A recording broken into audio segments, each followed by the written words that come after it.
오늘 주신 하나님의 말씀 미가서입니다. 미가서 7장 7절에서 13절까지의 말씀입니다.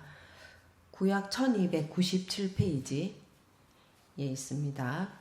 우리 한 목소리로 한번 교독해 보도록 하겠습니다. 오직 나는 여호와를 우러러보며 나를 구원하시는 하나님을 바라보나니 나의 하나님이 나에게 귀를 기울이시리로다. 나의 대적이여 나로 말미암아 기뻐하지 말지어다. 나는 엎드러질지라도 일어날 것이요 어두운 데에 앉을지라도 여호와께서 나의 빛이 되실 것이미로다. 내가 여호와께 범죄하였으니 그의 진노를 당하려니와 마침내 주께서 나를 위하여 논쟁하시고 심판하시며 주께서 나를 인도하사 광명에 이르게 하시리니 내가 그의 공의를 보리로다. 나의 대적이 이것을 보고 부끄러워하리니 그는 전에 내게 말하기를 내 하나님 여호와가 어디 있느냐 하던 자라.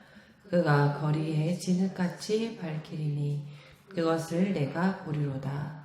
내 성벽을 건축하는 날 곧 그날에는 지경이 넓혀질 것이라. 그날에는 아수르에서 애굽 성읍 끝까지 애굽에서 강까지 이 바다에서 저 바다까지 이 산에서 저 산까지의 사람들이 내게로 돌아올 것이나 그 땅은 그 주민의 행위로 열매로 말미암아 황폐하리로다. 아멘.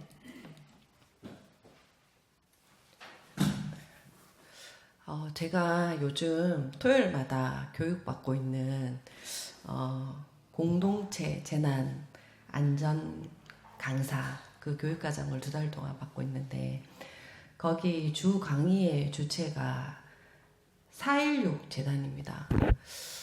이제 4.16이 지난지 오늘이 이제 4월 19일 며칠 더 지났죠.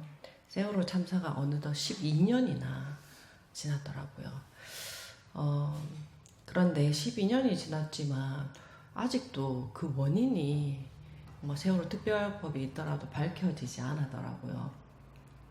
그런데 거기 세월호 이제 희생자 가족 중에 한 분이 이제 가족 협의회 이제 사무국장으로 지내신 분이 주 강사로 오셨는데 이런저런 이제 이야기를 들으면서 제가 좀 안타까웠던 것 하나가 참 마음에 딱 걸려서 걸리더라고요. 그게 사실은 굉장히 예민한 문제인데 이 피해자의 가족들 안에서도 이 보상 문제로 2개의 협의회로 나눠졌다는 거예요.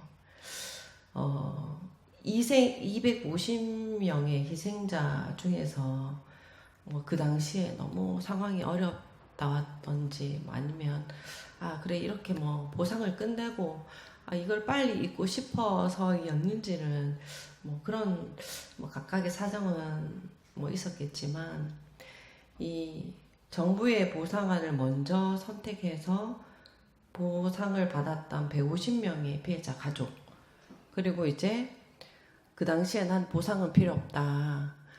이 참사의 원인을 먼저 밝혀달라. 이 6년 동안 투쟁했던 그 이제 가족들이 있는데 그 투쟁하면서 이제 최근에 이제 보상을 받았나 봐요. 근데 이제 6년 7년의 어떠한 투쟁의 시간과 물가 상승률을 따져가지고 초창기에 피해 보상을 받았던 사람들보다 사실 조금 좀 많이 받았어요. 그러다 보니까 이 보상 금액의 차이 때문에 협의회가 이 2개가 이렇게 쪼개졌다는 이야기를 딱 들으면서 가슴이 좀 답답해지더라고요. 진짜 여기 미가서 7장에 바로 6절에 보면 어떤 말이냐면 이 자기 집안 식구가 이제 원수가 된다 이런 이야기가 그런 말씀도 생각이 나면서 진짜 공의가 무너진 것 같고 진실은 여전히 안개 속에 가리는 것 같고 아픈 자들의 눈물은 여전히 마르지 않고 그러는 것 같은 그러한 이제 뭐 답답한 마음이 들면서 원래는 누가복음을 진행해야 됐는데 이 미가서로 넘어오게 되었습니다. 우리는 살아가면서 수많은 기다림의 시간을 통과합니다. 그 어떤 이들에게는 어떤 12년이라는 시간 동안 해결되지 않는 뭐 사회적 참사의 진실일 수도 있고, 어떤 이에게는 참 가깝게 평생을 그렇게 기도해도 바뀌지 않는 가족의 모습일 수도 있습니다. 참 사람이 변하지 않고 또는 우리 사회가 획기적으로 바뀌지 않는 그 더딘 시간 앞에서 참 우라통이 터지게 되는데, 미가 선지자도 그 당시에 이제 이런 상황이었던 것 같습니다. 1절에서 6절 읽지는 않았지만 이웃도, 그래서 가족도 믿을 수 없는 그러한 타락한 참 시대를 보며 탄식합니다. 그런데 탄식만 하는 것이 아니라 이 말씀을 통해서 미가 선지자는 우라통이 터지는 그 한복판에서 우리들에게 다시 묻는 것 같습니다.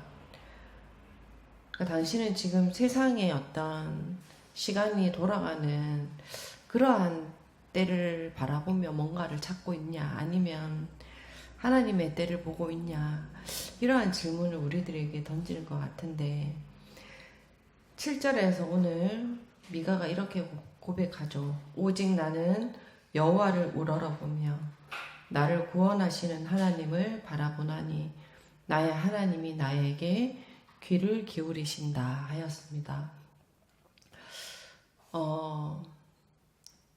그리고 나서 이제 8절에 이어지는데, 이번 주에 그 6개월 된 그 조카가 저희 집에 며칠 묵게 되었어요. 뒤집기도 하고 이렇게 배밀이도 하면서 온 힘을 다해서 막 바닥을 짚고 엉덩이는 들고 뭐 엎드려 뻗쳐하는 그런 자세로 낑낑대면서 막 몸을 들썩이는데, 또 뭐라도 막 아직 어리니까 뭐라도 막 소리를 내면 막 사람들 많은 와중에 우리 엄마라면 나를 봐주고 자신의 필요를 채워준다는 걸 알듯이 그 사람이 많아도 엄마에게서 시선을 떼지 않는 모습을 보면서, 당연한 참 아이의 모습을 보면서 어떤 깨달음이 딱 떠오르는데, 아기가 배밀이 할 때 누구도 너 왜 아직도 못 일어나니 이렇게 혼내지 않습니다. 오히려 그 엎드러진 모습에서 곧 일어나 앉고 얘 이런 거 보니까 빨리 걷겠네라는 그런 생명의 전조를 봅니다. 그래서 8절에 이런 말이 있죠. 나는 엎드러질지라도 일어날 것이요 라는 이러한 선포가 이러한 하나님께서 주관하시는 그러한 생명의 본능을 참 신뢰하는 말씀으로 참 읽혀지더라고요. 그렇게 엎드려진다는 것이 마냥 추락이 아니라 하나님께서 우리를 일으키시기 위해서 바닥을 짚게 하시는 거구나. 하나님은 우리가 엎드려서 바닥을 짚게 하셔서 그래서 일어설 때 필요한 근육을 기르게 하시는구나. 그 자리에서 하나님을 바라보는 힘을 배우게 하시는 분이시구나. 왜냐하면 엎드러져야지만 바닥에 정직함을 알고, 또 엎드러져야지만 비로소 하늘을 우러러 볼 수 있는 겸손함이 생기게 되는 것 같더라고요. 그래서 참 우리 인생에 어떻게 보면 어둠 속에 있는 시간들이, 세상은 실패한 시간이라 손가락 할지 모르지만 실패한 시간이 아니라 참 하나님의 빛을 담기 위해서 우리의 몸을 낮추는 그러한 희망의 신호로 이런 말씀이 읽혀지더라고요. 그런데 살아보면 그렇잖아요. 왜 그 어둠의 시간이라는 것은 왜 그래 긴지, 그 시간 동안 참으로 우리가 견디기 어려운 것 중에 하나가 어떤 대적들, 나와 반대편에 서 있는 사람들, 때로는 나와 가까운 사람들의 어떤 비웃음, 그런 조롱이잖아요. 오늘 말씀에는 그것은 내 하나님이 어디 있느냐라는 말씀으로 되어 있는데, 너 그렇게 믿어도 사실 소용없잖아. 네가 뭐 그렇게 고군분투해도 뭐 별 볼 일 없네. 하나님이 진짜 계신데 너는 왜 이 모양 이 꼴이냐라는 그러한 진실은 묻힌 것 같고 악인이 승리하는 것 같은 그러한 때에, 그런데 오늘의 하나님의 참 말씀이 복음인 것은 구전에 놀라운 반전을 제시하잖아요. 내가 지은 죄의 결과로 당하는 그러한 고통스러운 시간이 분명히 있지만, 그런데 그 시간을 인내로 통과할 때 마침내 에 도달하게 되는 놀라운 반전이 있습니다. 그것이 바로 심판하시던 하나님께서 나를 위해서, 우리를 위해서 오히려 변호인이 되어 주신다는 그러한 복음을 우리들에게 전해주는데요. 그런데 하나님께서 어떠한 기적으로 상황을 역전시키는 것이 아니라 공의로우신 하나님께서 우리가 고난 중에 내뱉는 탄식, 그리고 억울함 속에서도 구절처럼 내가 범죄하였기 때문에 진노를 당하려니와라며 그러한 자신을 성찰하는 그 정직한 태도와 인내를 증거로 삼아서 그것을 하나님은 이 법정에 변호를 할 수 있는 그러한 증거로 채택하시는 하나님의 모습을 보여줍니다. 그런데 하나님께서 나를 위해서 논쟁을 시작하시면 대적은 할 말이 없어지게 되더라고요. 이렇게 한번 생각해 봤거든요. 아기가 뱀일이 하려고 일어서려고 이렇게 막 애쓸 때에 누군가 옆에서 이래서 걸을 수 있겠나라고 비웃고 놀렸다고 한번 생각해 보면, 그런데 아기가 만약에 보란 듯이 두 발로 굳건히 일어서서 걷기 시작할 때 아기 앞에서 막 말도 안 되게 비웃고 놀렸던 그 사람이 도리어 사람 취급 못 받고 이 막말을 내뱉었던 부끄러운 자가 될 뿐이잖아요. 그것처럼 하나님의 광명이 비치는 날 누가 진짜 부끄러워할 자리에 있는지 온 천하에 드러나게 될 것이라는 말씀입니다. 그러니까 진정한 광명은 엎드러졌던, 그런 엎드러질 수밖에 없었던 내 환경만이 좋아지는 것이 아니라 하나님의 다스림이 옳았다라는 것이 증명되는 것입니다. 8절에 나의 대적이요 나로 말미암아 기뻐하지 말지어다 라고 선포했던 8절의 당당함이 10절에 이르러서 대적의 침묵과 부끄러움으로 완성되는 것입니다. 그래서 보면 정말 입장이 바뀌어서 대적을 발 아래에 두게 하시는 하나님의 정말 통쾌한 공의의 모습을 보여주시는 말씀입니다. 그리고 성벽을 이제 11절에 성벽을 건축하는 날이라는 표현이 있는데, 이 성벽이 없다는 것은 대적들의 침입에 무방비로 노출된, 그러니까 굉장히 수치스럽고 또 불안한 상태를 뜻합니다. 그래서 마침내 11절 하나님은 우리 삶에 우리를 변호해 주시고 논정해 주시고 우리를 광명에 이르게 하셔서 우리 삶에 무너진 성벽을 건축하고 지경을 넓혀 주십니다. 그 세상은 요즘 이거를 제가 이번에 수업할 때도 그 이야기가 계속 단어가 나오던데, 리질리언스라고 해서 회복 탄력성이라는 단어, 아마 책에도 막 요즘에는 많이 나오는데 그런 용어로 설명을 합니다. 그런데 저는 그걸 딱 이렇게 보면서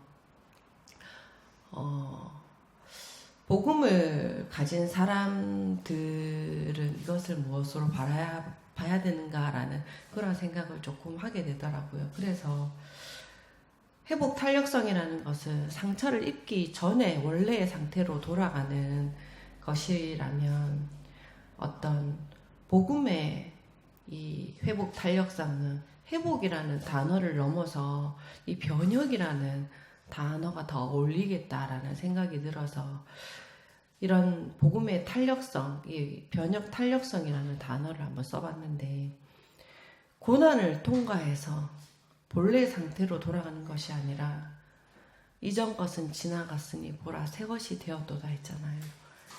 완전히 새로운 피조물로 재창조되는 힘이 복음이다. 배밀이 하던 아기가 일어서면 그 아기는 더 이상 기어다니던 시절의 세계에 머물지 않습니다.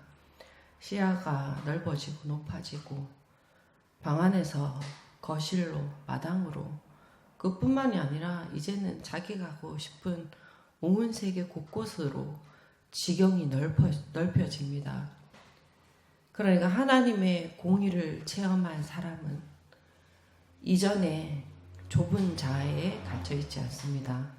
그래서 12절에 아수르에서 애굽성까지, 애굽에서 강까지, 이 산에서 저 산까지 예 사람들이 내게로 돌아올 것이라. 나를 괴롭혔던 대적의 땅에서조차 사람들이 과연 진짜 하나님께서 살아계신다 하면서 항복하며 돌아온다는 것입니다.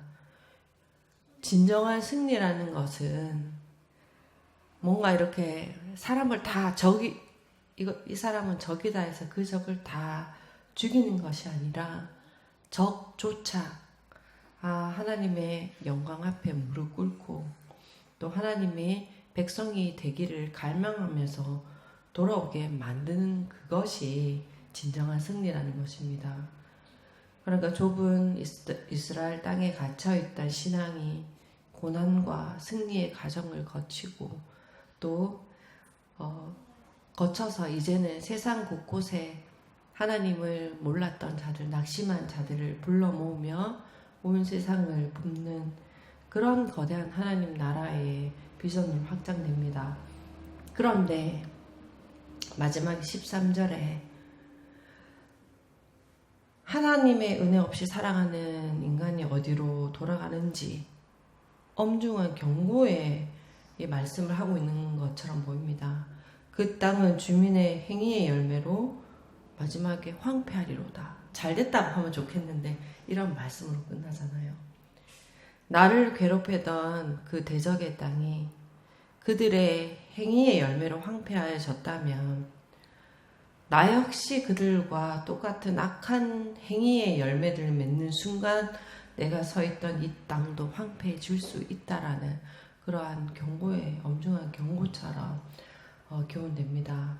그러니까 승리가 나의 공로다. 내가 애쓰고 또 수고하고 고생한 그런 공로라고 생각하고 다시 내 마음대로 내가 주인공이 되어 불의를 저지른다면 13절의 심판은 대상을 가리지 않고 임하는 하나님의 절대 공이라는 것을 알려주는 것 같습니다. 우리가 무엇을 심었는지 끝까지 보시는 하나님이십니다. 우리는 구원이라는 이름으로 모든 과거의 잘못이 아무 일 없었다는 양 덮어지길 바라지만 하나님은 내가 살았던 그러한 삶의 흔적, 삶의 열매는 어떻게 할 것이냐 이것까지 우리들에게 계속해서 묻고 계신 것입니다. 그런데 육신을 가진 우리는 참 변하지 않죠. 사람 변하는 거 어렵다, 안 변한다 이런 말 너무 쉽게 하잖아요. 참 사람은 순간순간 늘 끊임없이 교만하고 여전히 이기적일 때가 많습니다. 그런데 우리가 늘 사람은 안 변한다라는 그 진리에 좌절하는 것이 아니라 그래, 사람이 변하는 건 아니구나 그것을 인정하고 그런데 기대할 것 없는 사람 안에 복음이 담겨질 때, 그 복음을 담게 될 때 변화로 인정받는 것일 뿐이구나라는 것을 참 이렇게 생각하게 되더라고요. 우리가 겪는 수많은 비극과 갈등은 우리가 심은 죄의 결과이기도 하지만 때로는 우리가 이해할 수 없는 고통도 있습니다. 그런데 공의를 심지 않고 회복만 바라는 것은 기만일 뿐입니다. 참된 회복은 13절에 황폐함을 정직하게 통과하고 우리가 심은 잘못된 열매들을 하나님 앞에 회개함으로 쏟아낼 때에 시작이 됩니다. 배밀이 할 때 배밀이 하면서 아기가 일어서서 걷기까지 부모가 하는 일이 있더라고요. 그게 바로 뭐냐면 아이가 다치지 않게 바닥에 위험한 물건들을 치우고 집안을 끊임없이 정돈합니다. 하나님께서 우리를 일으켜 세우실 때 우리도 이런 우리 삶에 일어서기까지 우리의 삶의 터전들, 배밀이 하는 과정 동안에 거쳐가는 그 터전을 돌아와야 됩니다. 우리가 여전히 교만의 그러한 열매들을 흘려두고 있다면 우리가 딛고 설 땅은 다시 황폐해질 수밖에 없습니다. 그런데 내가 아니라 내 안에, 우리 안에 담고 있는 그리스도의 생명의 복음은 회복을 넘어서 변혁의 힘이 분명히 있습니다. 내가 변하려고 애쓰는 것이 아니라 내 안에 복음을 담고 그리스도라는 새로운 그 생명의 힘이 나를 다스리게 할 때 나의 나된 것은 내 안에 그리스도가 하신 것이라는 고백과 함께 우리가 비로소 새로운 피조물로서 넓혀진 지경 안에서 살아갈 수 있습니다. 세상의 더딘 변화 때문에 여전히 우라통 터지는 그러한 일 많지만 오늘 미가는 우리들에게 말씀합니다. 세상은, 사람은 변하지 않고 더뎌도 내 안의 복음은 너를 변혁시킨다. 살아계신 하나님께서 나에게 일해 주신다. 내 안에 그리스도께서 나를 새롭게 하신다. 라는 이 복음이 다시 한번 우리가 믿고 또 의지하고 또 표대로 삼고 나아가는 또 교훈이 되기를 바라며 함께 기도하겠습니다. 아버지 하나님, 다시금 우리의 음성에 귀 기울이시고 참 어려운 과정을 지나가는 그 하나하나를 놓치지 않으시고 오히려 그것들을 모두 다 증거로 삼아 우리를 변호해 주시고 또 우리를 광명의 빛으로 인도하시는 분이 하나님이심을 다시 고백합니다. 그 하나님을 의지하고 내가 변하지 않음을, 세상이 변하지 않음을 늘 낙심하며 또 안타깝게 여기는 것이 아니라 변하지 않는 나에게 복음이 담길 때에 그것을 변화로 인정해 주시는 그 하나님의 그 사랑을 우리가 기억하며 다시 힘을 내는 믿음의 또 지체들의 삶으로, 복된 삶으로 주님 인도하여 주옵소서. 예수님의 이름으로 기도드립니다.